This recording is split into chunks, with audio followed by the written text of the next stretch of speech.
bien, le quiero dar las gracias al comité organizador, a Roberto Girón, a Leonel, por invitarme y a dar esta conferencia.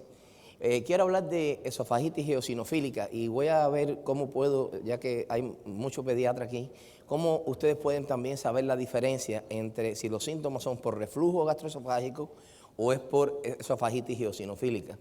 Y antes de empezar también quiero felicitarte, yo también me uno. Yo pensé que ese problema nada más lo había en los Estados Unidos y en los Estados Unidos le están quitando la belleza de practicar medicina. Nos están viendo como enemigos en vez de como personas que ayudamos a otras personas. Aunque no conozco el caso, pero quiero solidarificarme, en español se dice, ¿no? Con ustedes también en eso. Bien, la esofagitis eosinofílica se encuentra tanto en niños como en adultos.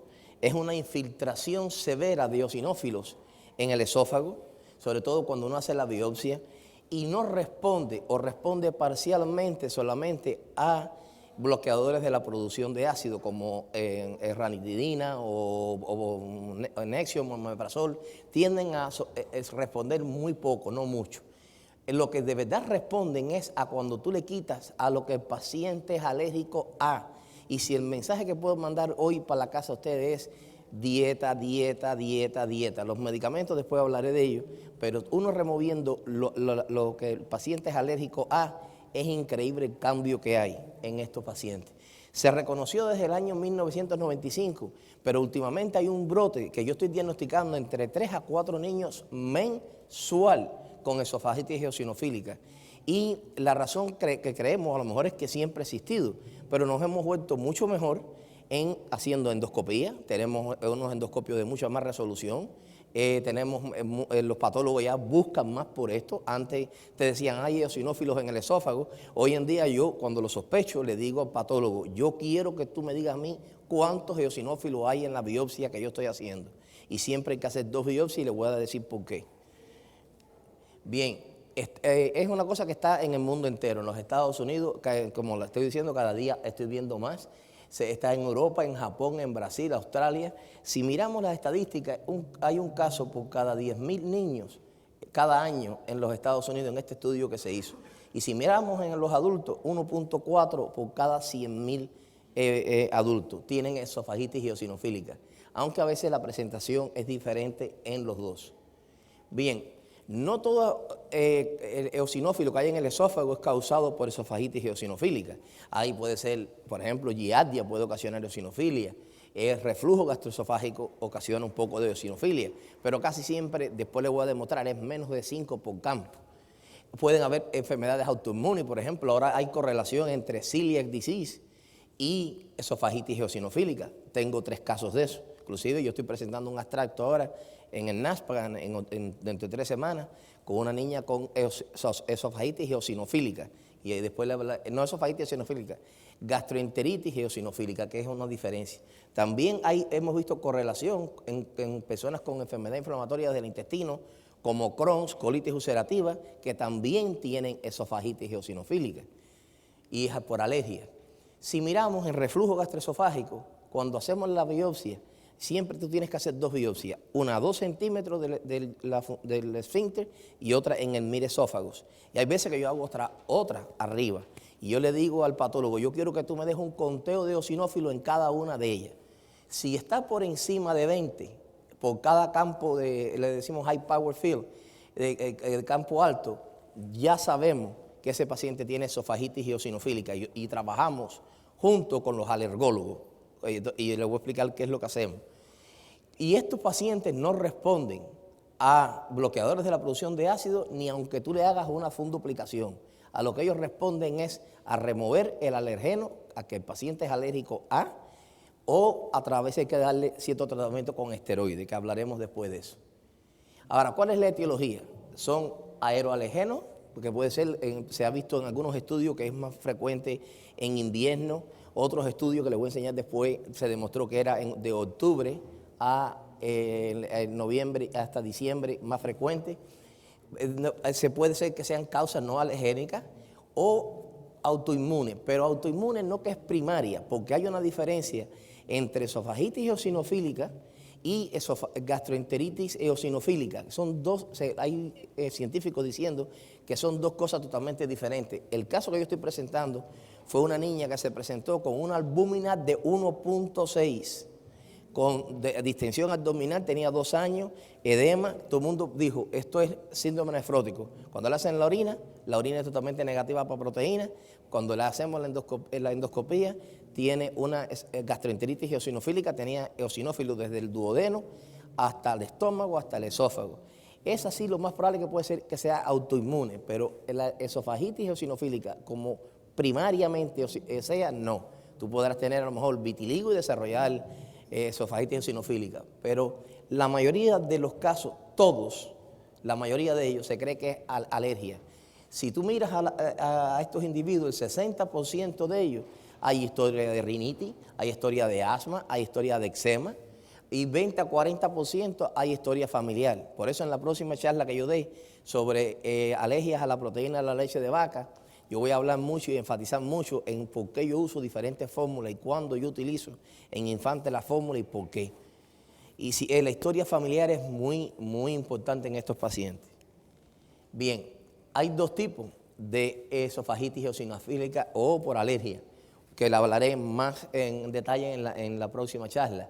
Una es inmediata, que es IgE, que es inmediata, que si te comes un maní automáticamente caes y hay que darte epinefrina, pero esa es rara. Casi siempre la esofagitis eosinofílica es ocasionada por lo que se llama delay hypersensitivity, sensitividad retrasada, que tú puedes comer algo ahora y tener síntomas dentro de 6 días.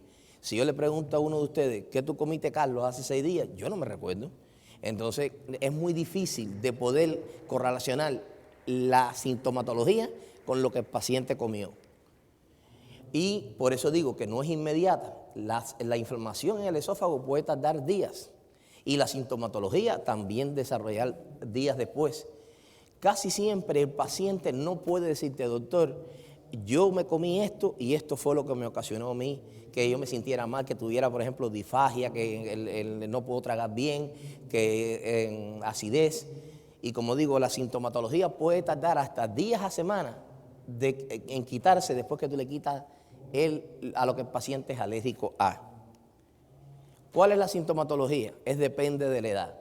En infantes y en pacientes pequeños casi siempre es vómito, regurgitación, dolor epigástrico, irritabilidad, que hablaré en mi próximo la charla cuando hable de alergia. ¿Por qué cuando yo veo a un niño con cólico? Muchas veces yo voy a una fórmula completamente elemental. Pues eso lo voy a dejar para la próxima charla para no arruinarla, ¿no? Pero en niños, sobre todo en bebés, se pueden presentar con mucha irritabilidad. En niños mayores se puede presentar con acidez, el disfagia, que le cuesta trabajo tragar, sobre todo en adolescentes. Y ahora lo más frecuente que se está viendo en adolescentes es que el niño te dice que se le traba la comida en el medio del pecho y que tiene que tomar mucha agua. Actually, estamos aquí para aprender. Yo tengo un amigo mío, pulmonólogo e intensivista, que me lo trae al niño para que yo lo viera. Y el niño le decía que no podía tragar bien, para cómo el niño tiene alergias a varias cosas. Yo le digo, mira, vamos a hacerle una endoscopía en vez de hacerle un upper GI o ponerlo en bloqueadores de la producción de ácido por la sintomatología que tiene tu hijo. Me dice, Saúl es amigo mío, fuimos a la escuela de medicina juntos. Me dice, Rubén, eso es nerviosismo. Él está en Belén, que es una escuela que es muy, nosotros decimos high power, muy estresante, esto que lo otro. Bueno, no se me olvida nunca. Al mes, yo estoy en Perú, eso hace como 3 años, voy a entrar a dar una conferencia y me llama la operadora de Chile en directo al celular. Y estaba el niño en la emergencia, que se le trabó un trozo de carne en el medio del esófago y la asociada mía tuvo que entrar de emergencia y sacárselo a las 12 de la noche. Esa es la forma con que se presentan ellos, los adolescentes, con impactación en el medio del pecho, en el esófago. Por eso estos pacientes hay que tratarlos agresivamente. O muchos de los pacientes pueden decir nada más que tienen dolor abdominal, no tienen otra sintomatología. 50% de estos pacientes tienen asma, rinitis, eczema, hay historias de urticaria, puede haber diarrea, y por alguna razón se está viendo más frecuente en hombres que en mujeres. Los síntomas que son menos comunes es que no quieren comer o que hay falta de crecimiento o vomitando sangre, casi nunca se manifiestan de esta forma, o con muchos gases por arriba o por abajo. Estos son los síntomas menos comunes. Si comparamos los síntomas entre esofagitis eosinofílica y reflujo gastroesofágico, vómito y regurgitación es bien frecuente en la esofagitis eosinofílica, por eso mismo que a veces no pueden tragar bien. Es frecuente también en el reflujo gastroesofágico. La disfagia es más común en esofagitis eosinofílica y más infrecuente en reflujo gastroesofágico. Y los síntomas pueden ser intermitentes, van y vienen. El paciente te puede decir, tengo sintomatología una vez a la semana, una vez cada 2 semanas. En reflujo casi siempre es más frecuente. La pHmetría, hablaremos de eso. Aquí yo no tengo ningún uso para ella. En reflujo gastroesofágico sí. Los eosinófilos, como dije, son mayor de 20 en la biopsia y menos de 5 en reflujo gastroesofágico. Y tienden a responder, en reflujo gastroesofágico responden a los bloqueadores de la producción de ácido. Sin embargo, aquí el paciente nada más que mejora un poquitico, no mucho, y después diré por qué. Y vamos a hablar de estas cosas, de las placas, de los aros, lo que le llamamos los rings que se ven. Por ejemplo, ¿cómo se diagnostica esofagitis eosinofílica? Yo siempre le digo a los padres, y sobre todo también para reflujo, yo le hago un estudio de barium para ver si hay algo anormal en la anatomía. Porque si no hay reflujo gastroesofágico, número 1, no quiere decir que no hay reflujo. En el momento en que se hizo el estudio de barium no había sintomatología. Si te lo hago mañana, si yo cojo a todos ustedes aquí y le hago un estudio de barium los 7 días de la semana, uno de ellos me daba positivo, pero eso no quiere decir que es enfermedad por reflujo gastroesofágico. Yo hago el upper GI y les voy a enseñar por qué. Cuando yo hago la pHmetría, cuando hago la endoscopía, y esto es lo que mayormente estamos haciendo ahora. Cuando vemos que hay esofagitis eosinofílica, lo que se llama es buscar por alergias. El upper GI, como yo dije, es para buscar por anormalidades estructurales. Por ejemplo, si hay una hernia hiatal grande, si hay más rotación, que es una de las cosas que tenemos que buscar cuando vemos vómito frecuentemente. Sobre todo, antes de hacer yo una endoscopía, si el paciente me dice a mí que se le está trabando la comida en el medio del pecho, yo trato de hacer un estudio de barium primero para asegurarme que no haya una estrechez y no encontrarme con una sorpresa cuando yo meta el endoscopio. Porque si hay veces que metes el endoscopio y no puedes pasar por la estrechez que tienes, porque así se presentan la mayoría de los pacientes en adultos y en adolescentes con una estrechez esofágica. Entonces, buscar por más rotación sobre todo es cuando yo hago estos estudios. Y esa es la que uno no quiere perder nunca.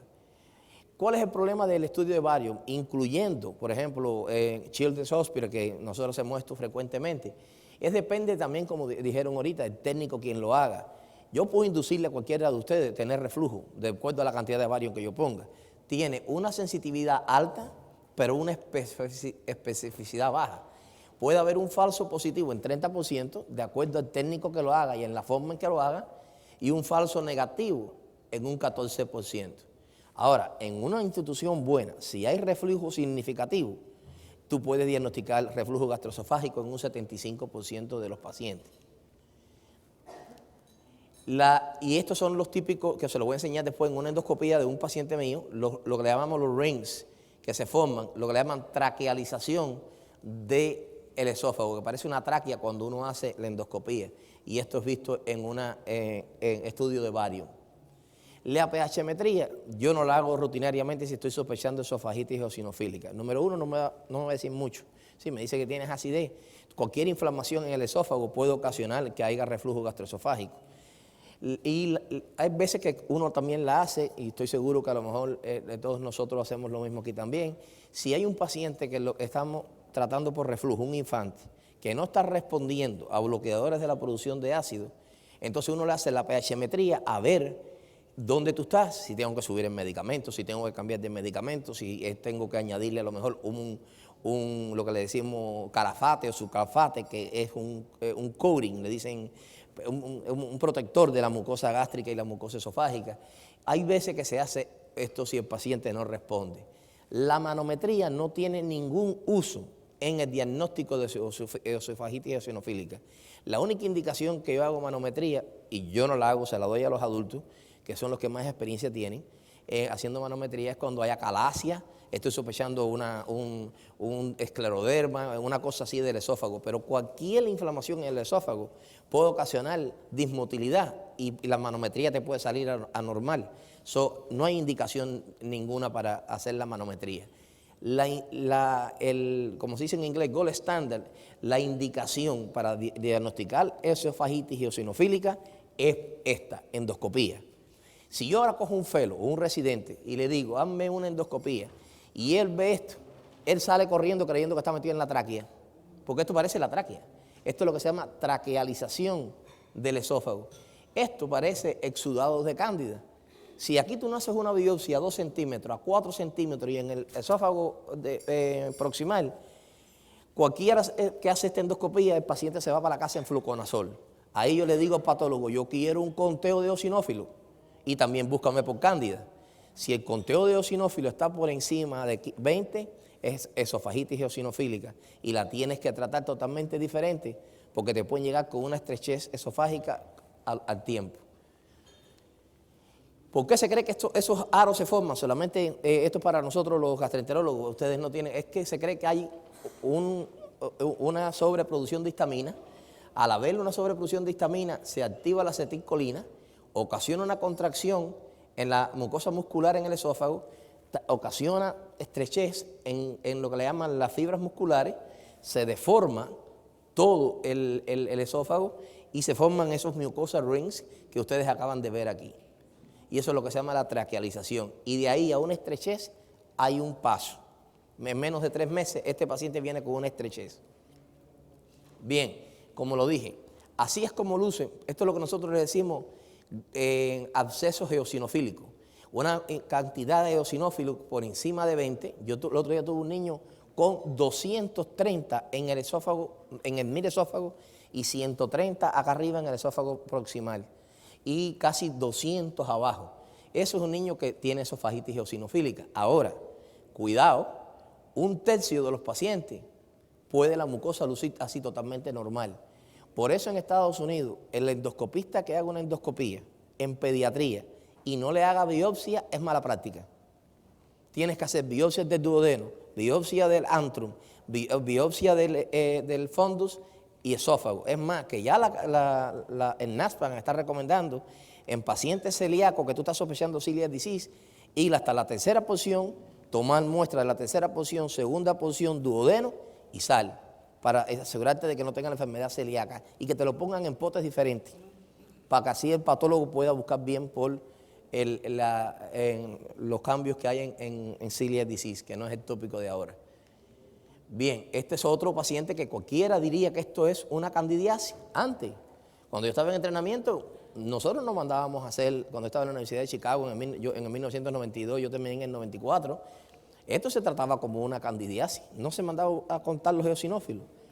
Ahora mira cómo luce la traquealización, los exudados, las líneas, que típicas. Ya de entrar, yo sé que este paciente tiene esofagitis eosinofílica.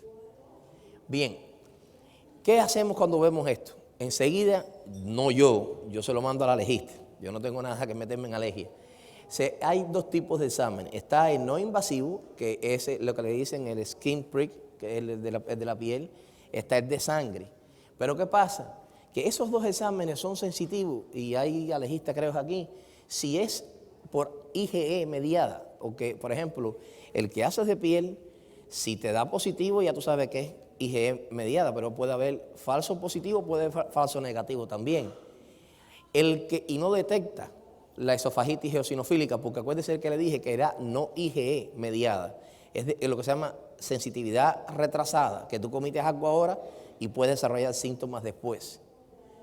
Ahora, el que estamos haciendo bastante ahora, estamos combinando, es el de piel con el patching, que le llamamos el patch.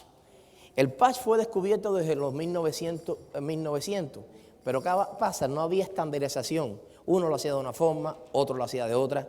Hoy en día yo trabajo mucho con Vivian Hernández, que es la directora de Inmunología y Alergia de Children's, y Miguel Lanz, que presentamos un abstracto en California hace poco, presentando esto y la correlación que hay con las alergias.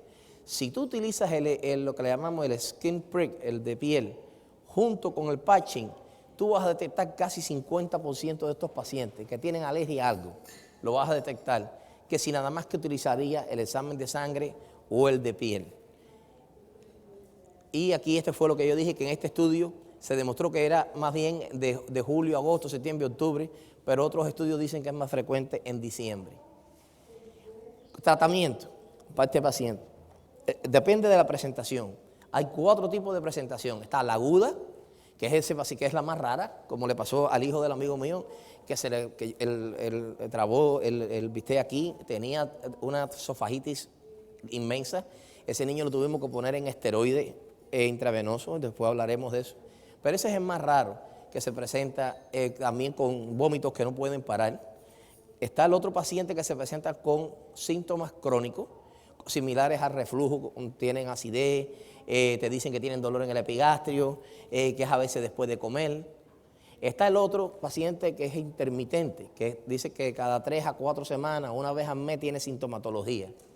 Y está el paciente que tiene esofagitis severa, eosinofílica, y no tiene síntomas ninguno. Y tú me dirás, ¿y cómo tú lo diagnosticaste? ¿Por qué tú le hiciste una endoscopía?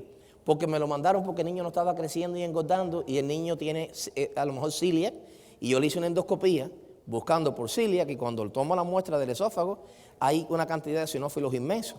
Sin embargo, el niño no tiene síntomas, pero este es el más raro. El otro día mismo yo le hice una a un niño que era de follow-up, a ver cómo estaba el esófago. Y el niño estaba totalmente asintomático, llevaba 2 meses asintomático. Y cuando le hago la endoscopía, aquello estaba lleno de eosinófilos, digo, pero ¿cómo? Imposible.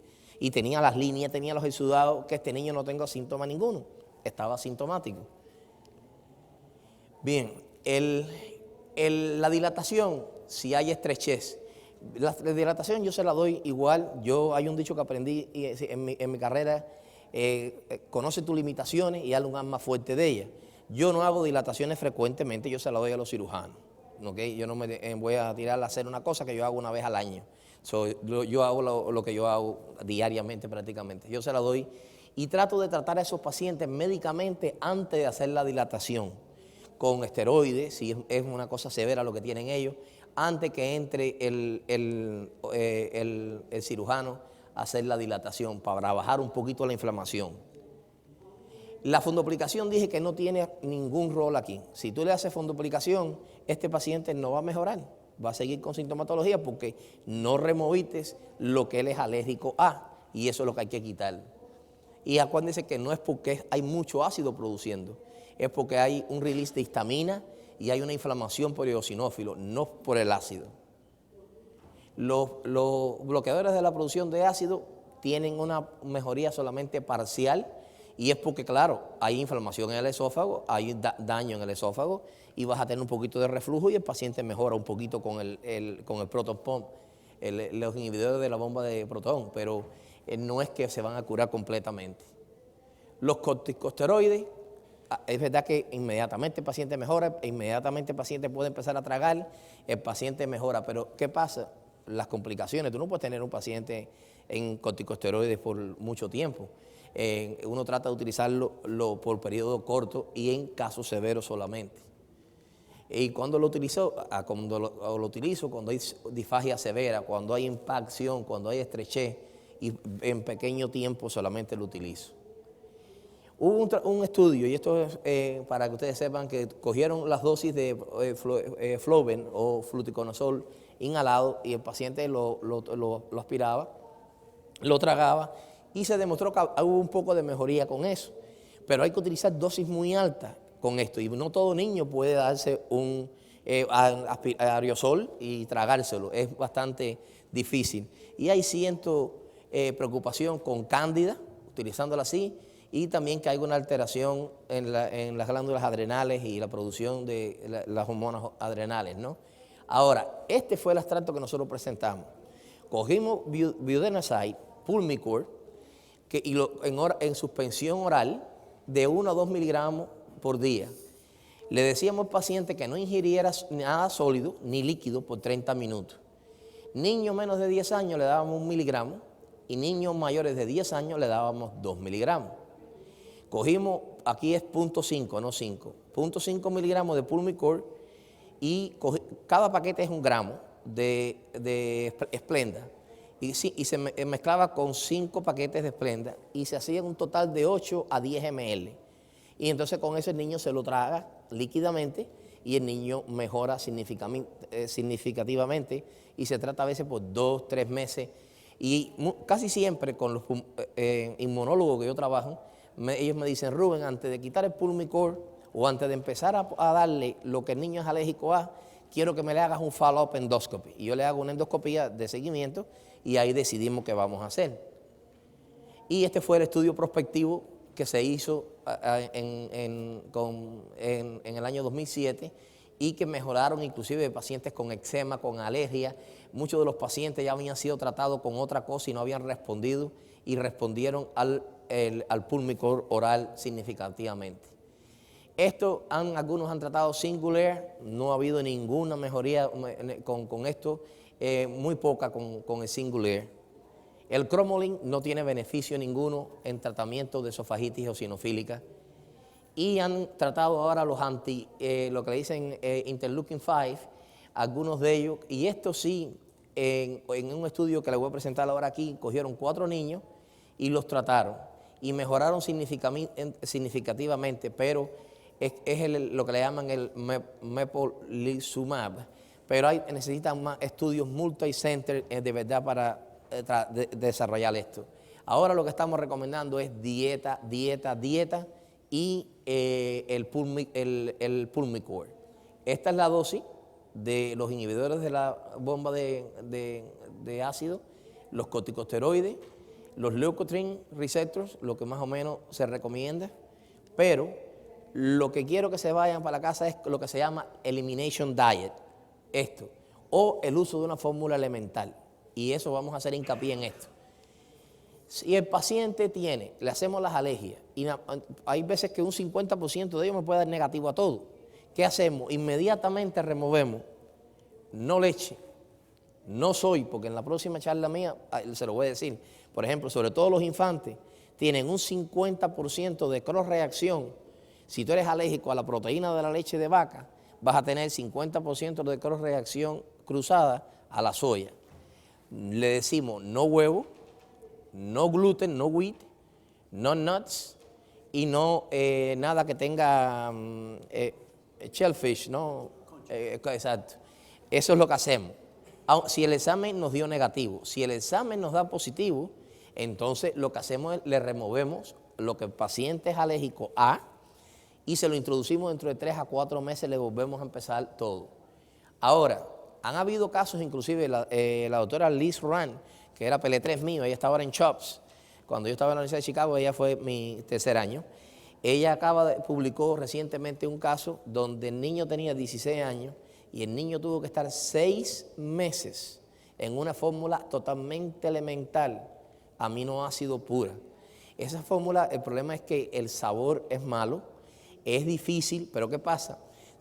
Los niños se pasan un NG2 por las noches, se lo pasan, se le da 50% de las calorías que el niño necesita él durmiendo y después durante el día nada más que requieren tomarse 1 o 2 vasitos al día. Este paciente tuvo que estar 6 meses así y después poquito a poco lo fue introduciendo y ya en el reporte último que salió el niño puede comer todo lo que el niño era alérgico a. Ahora es difícil. Es más, que quiero hacer hasta un hincapié, hay estudios ya donde pacientes con enfermedad inflamatoria del intestino, como Crohn's, colitis ulcerativa, incluyendo el director de enfermedad inflamatoria de CHOPS, él desarrolló Crohn's y él dijo, yo no voy a utilizar ningún medicamento, yo me voy a pasar un tubo nasogástrico todas las noches y me voy a poner en una fórmula elemental. Ese estudio lo hicimos primero en niños, donde yo entrené en la Universidad de Chicago, fuimos nosotros, Montreal y Johns Hopkins. Y lo hacíamos con adolescentes. Los adolescentes se pasaban el tubo por la nariz por las noches, 50%, cuando aquello era Vivonex, se le daba, y después el resto del día una comida bien elemental. Y los pacientes entraron en remisión. Quiere decir que no necesitaron corticosteroides, no necesitaron nada. Y este hombre lo dijo el año pasado en el NASPGHAN, y él dijo, yo quiero decirlo delante de todos ustedes, yo rehusé Cixenpi, prednisona y Remicade, y me puse en lo que se llama una fórmula elemental. y él por las noches se pasa el tubo. Él había perdido 52 libras, ya recuperó 40 y él está totalmente asintomático. Como voy a hablar en la otra conferencia que dé, el pescado muere por la boca, aunque créanlo o no, ¿ok? Como decimos nosotros. Aunque hagamos la dieta o lo pongamos en una fórmula elemental, puede tardar de 4 a 5 a 6 semanas en el paciente tener sintomatología. La mayoría de los pacientes, después de estar en una fórmula elemental, 75% de ellos pueden tolerar lo que ellos eran alérgicos a. Y lo que pasa con esto es que también lo voy a decir, lo voy a recalcar en la próxima fórmula, es que cuando tú tienes inflamación, el intestino, nosotros tenemos lo que le dicen tight junctions, las uniones bien tight. Hay inflamación, se van abriendo. Entonces, ¿qué pasa? Un alergeno entró, por ejemplo, la alergia a la proteína de la leche de vaca. Dice el otro, si este entró, déjame yo entrar, entra la soya, entra el huevo, y cuando tú vienes a ver es todo, te vuelves alérgico a todo. Por eso es que hay que tratar de bajar la inflamación lo antes posible en estos pacientes. Como yo digo, las recomendaciones en niños, yo no lo hago cada 4 o 6 semanas, yo espero 2 meses, porque acuérdense que los niños, a diferencia de adultos, hay que dar la anestesia, la ansiedad de los padres. Yo espero 2 meses y hago otra vez entonces una endoscopía de seguimiento. La mayoría de los pacientes que lo pongan en medicamentos van a requerir como Pulmicort 3-4 meses, pero si tú le remueves lo que es alérgico a por 3 a 4 meses y empiezas poquito a poco, yo te garantizo que el paciente va a mejorar y cuando le haga la endoscopía, el paciente va a estar mucho mejor. El 30% de los adultos pueden desarrollar estrechez y un 10% de los niños pueden desarrollar lo que se llama una estrechez esofágica. Por eso es importante reconocer esto y tener, como yo le digo a los residentes, a veces cuando me viene a ver a alguien a mí de segunda opinión que le hicieron un estudio no sé dónde, yo trabajo con esto como los Navy SEALs, que ellos se confían más entre ellos que a la propia familia, se cuidan entre ellos. Bueno, yo confío con el Army que yo trabajo en Miami Children, yo confío con el Army que yo trabajo en Baptist, y a mí no me importa el estudio donde se hizo, si se hizo, como decimos nosotros los cubanos, en la Conchichina, yo te lo voy a repetir porque yo quiero que se haga el estudio donde la gente que yo confío, y patólogo que yo confío, y la persona que yo confío. Y muchas veces yo bajo al microscopio y miro la patología conjunto con el patólogo, porque cuando tú le das la historia al patólogo, cambian muchas veces las cosas. Y le quiero darle las gracias. Roberto Girón me invitó hace unos meses atrás y estuve allá en San Juan del Sur, tremendo lugar. Gracias por todo y gracias Nicaragua por invitarme.